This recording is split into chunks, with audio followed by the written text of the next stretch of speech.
अस्सलाम वालेकुम गाइस। आज की वीडियो में हम डिस्कस करेंगे एक्सरसाइज 1.1 का क्वेश्चन नंबर 4। सवाल नंबर 4 में कह रहा है can you make a list of all real number between 1 and 2। कह रहा है कि आप क्या बना सकते हैं 1 और 2 के बीच में सारे रियल नंबर की लिस्ट। तो मैं आपको बता दूं कि सारे रियल नंबर की लिस्ट तो हम नहीं बना सकते, क्योंकि रियल नंबर दो नंबर्स के बीच में इनफाइनाइट होते हैं। लेकिन अ, इसका जो आंसर है बुक में वो दिया गया है, उनमें से चार नंबर्स दिए गए हैं आंसर्स में। वो नंबर्स आप देख सकते हो, वो 1 और 2 के बीच में आते हैं, लेकिन मैं कोई से भी नंबर लिख सकता हूँ जो कि 1 और 2 के बीच में आते हैं। 1 और 2 के बीच में, 1 और 2 के बीच में इनफाइनाइट नंबर आते हैं, इनफाइनाइट नंबर आते हैं। तो हम इनकी लिस्ट नहीं बना सकते।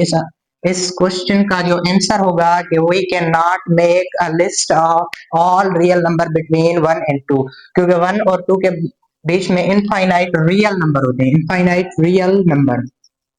तो हम ये लिस्ट तो नहीं बना सकते। लिस्ट बनाकर हम लिखेंगे भी तो कोई ना कोई नंबर रह जाएगा, क्योंकि ये इनफाइनाइट नंबर है। इनफाइनाइट नंबर को लिखने के बाद भी कोई ना कोई ऐसे नंबर होंगे जो रह जाएंगे। तो इसमें कोई से भी नंबर आ सकते हैं। ये 1 है, 1 के बाद 1.1 आ सकता है, 1.2 आ सकता है, 1.3 आ सकता है, 1.4 आ सकता है, एक्सेट्रा बहुत सारे आ सकते हैं।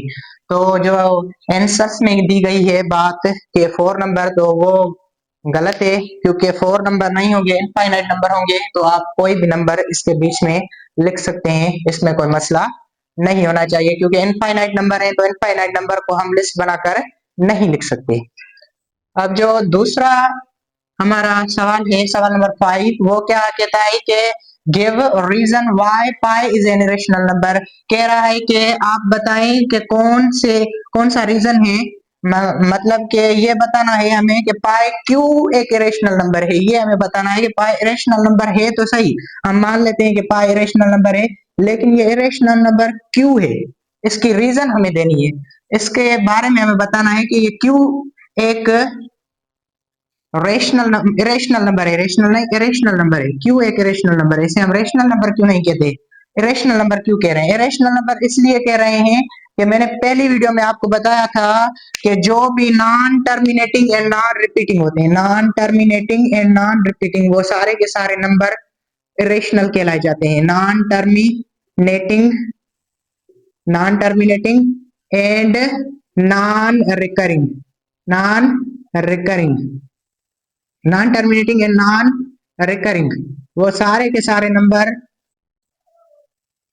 इरेशनल नंबर कहलाए जाते हैं। कि पाई की जब आप वैल्यू निकालते हो तो वो नॉन टर्मिनेटिंग भी आती है और नॉन रिपीटिंग भी आती है, यानी उसमें ना ही कोई रिपीटेशन होती है और ना ही ये खत्म होती है। तो इस वजह से हम पाई को एक इरेशनल नंबर कहते हैं। लेकिन बहुत सारे बच्चों का यहाँ पर ये सवाल होता है कि पाई की जब वैल्यू हम कैलकुलेटर में पुट करते हैं तो कैलकुलेटर हमें फाइनाइट वैल्यू देता है, यानी वो उसे खत्म करके देता है। तो कैलकुलेटर दो प्रिंसिपल पर काम करता है, मैं आपको बता देता हूँ। दो प्रिंसिपल पर काम करता है, एक को कहते हैं ट्रंकेट और एक को कहते हैं राउंडिंग ऑफ डेटा। ट्रंकेट या rounding off data, rounding off data, ये फिजिक्स के कुछ कह लो कि टॉपिक्स हैं। जो राउंडिंग ऑफ डेटा है या ट्रंकेट है, इसके बारे में भी मैं आपको बताऊंगा राउंडिंग ऑफ डेटा क्या है और ट्रंकेट क्या है, मैं थोड़ा बहुत अभी बता देता हूँ। लेकिन ये फिजिक्स के टॉपिक्स हैं, जब मैं फिजिक्स पढ़ाऊंगा तो मैं आप लोगों को बताऊंगा।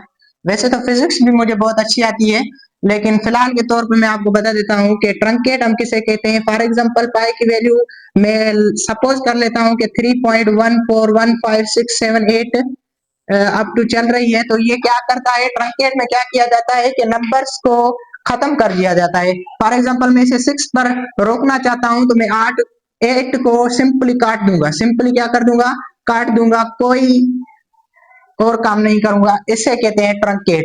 यहाँ तो कैलकुलेटर ट्रंकेट में काम करता है, यानी जो दूसरे नंबर आते भी हैं उनको शो नहीं करता, खत्म कर देता है, काट देता है। यहाँ तो वो राउंडिंग ऑफ डेटा पे काम करता है। राउंडिंग ऑफ डेटा में क्या होता है कि जो लास्ट नंबर होता है उसे हम लोग सिंपली ड्रॉप करते हैं। सिंपली ड्रॉप कैसे करते हैं? फॉर एग्जांपल यही एग्जांपल मैं ले लेता हूँ 3.141568। मुझे 8 को राउंड ऑफ करना है, तो मुझे देखना पड़ेगा कि 8 जो है ये अगर 5 से बड़ा है, जो भी नंबर आप राउंड ऑफ करना चाहते हो वो अगर 5 से बड़ा है तो 1 ऐड होगा सिंपली आगे वाले नंबर से। आगे वाले नंबर से 1 कैसे ऐड होगा? 1.1415, ये 6 है ना, इसमें 1 ऐड करके लिखेंगे 7, और 8 को नहीं लिखेंगे। 8 क्या हो गया? राउंड ऑफ हो गया। अगर यहाँ पर नंबर, मैं एक एग्जांपल और लेता हूँ 3.1413 आ जाए फॉर एग्जांपल, मैं एग्जांपल ले रहा हूँ कि 3 को मुझे अब खत्म करना है, राउंड ऑफ करना है, तो देखा जाएगा कि 3 अगर 5 से छोटा है तो इसे सिंपली ड्रॉप किया जाएगा। सिंपली क्या किया जाएगा? ड्रॉप, 1 ऐड नहीं किया जाएगा। अगर कोई नंबर लास्ट वाला जो 5 से बड़ा है उसे हम जब ड्रॉप करते हैं तो 1 आगे वाले नंबर में ऐड हो जाता है। इसे कहते हैं rounding off data. Rounding off data.